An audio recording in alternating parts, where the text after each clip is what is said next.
Hey guys, so I had a request to do a video on my Predator 212 powered Spiderbox from Harbor Freight. And it's pretty simple, especially if you want to keep the stock axle. So what I did was just cut out the center section of the swing arm. I left the riser where the stock brake location goes. Added in some extra steel to build a cradle for the engine. I went to a 4020 series chain, I believe this is. No, it's just a 40 series chain. If you go to gopowersports.com, they have a sprocket that is cut wrong currently, and if you look, the teeth are shorter than they're supposed to be, but it's $11 for the sprocket. I took the sprocket and drilled holes where I needed them, bolted it to the stock axle, kept the stock brake. But yeah, basically it's just angle iron and a Go Powersports 212 engine mounting plate and a whole crap load of open space.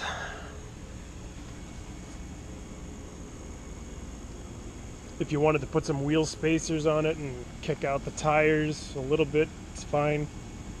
This one I don't know how long I'm going to be hanging on to because I've got a bunch of other projects that I'm working on. But yeah, you put a 2x2 flat angle iron on the back, going all the way across.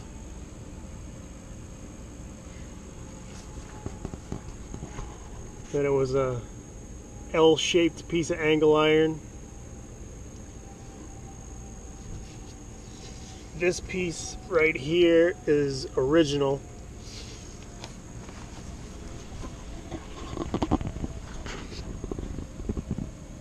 And I just capped it off with the angle iron. I haven't painted it yet, so it rusted up a bit from sitting outside. I keep the other go-karts in the garage. This back piece stiffens up the swing arm. It's got a 30 series torque converter on the 212, and it's more than enough for the Spiderbox.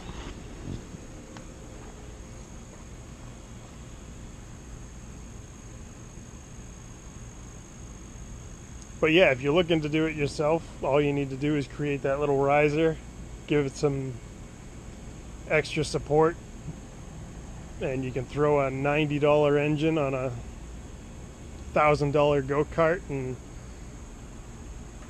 it goes pretty good. And if you modify it, this one's a stock one, if you modify it, you'll get some good speed out of it. Play with the gearing to make it go faster or slower depending on what your application is. This one's got the stock tires on it, so it's not really built for rock crawling.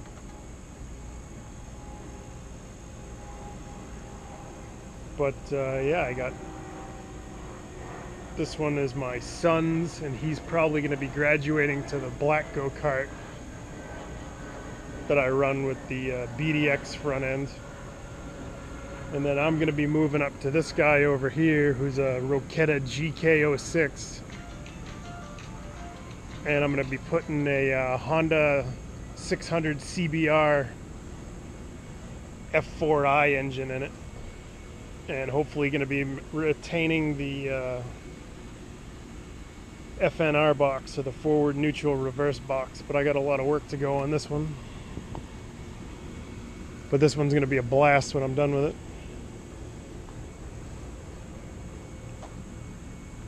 I'll take you inside and show you the 420 swing arm that I built and give you a comparison.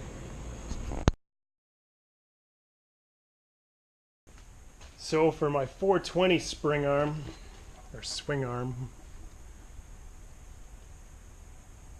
I had to cut the center out, add my 2x2 angle iron onto the rear. For the back bumper, I wanted to keep it, so I notched out, please excuse my mud, I notched out the back part, cut it at like a cheese angle, banged it out, and then welded across so that I'd retain it. For this one, I had to add angle iron to the front to support my jack shafts.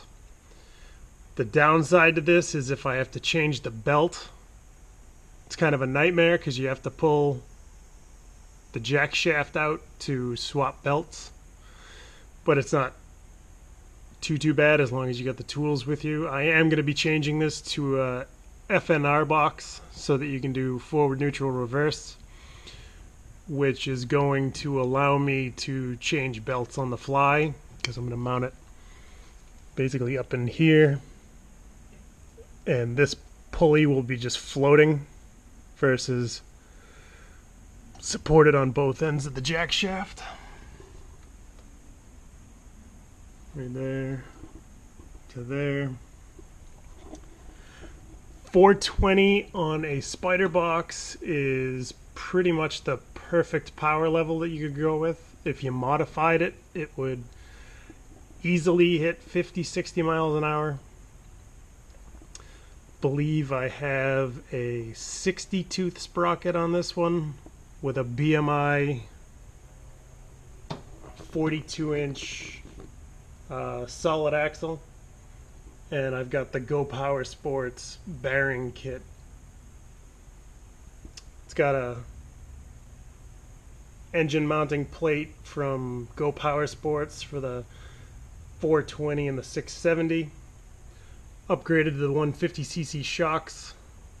This one has the BDX heavy duty front end. But yeah, it's basically 3 sections of angle iron running from front to back to support the engine and the jack shaft.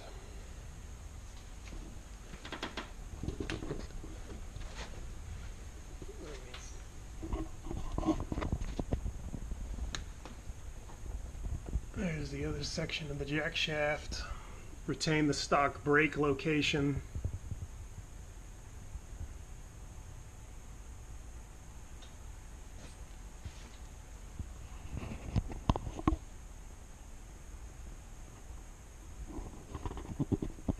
I've also got a thread on the build of this go-kart on buggydepot.net for a more in-depth look on how I built this.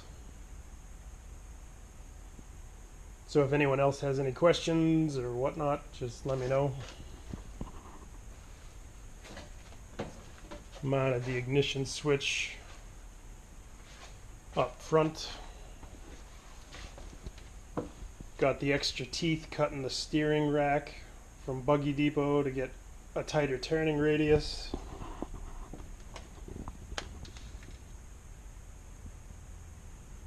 Heavy duty A-arms, bigger springs, bigger tires.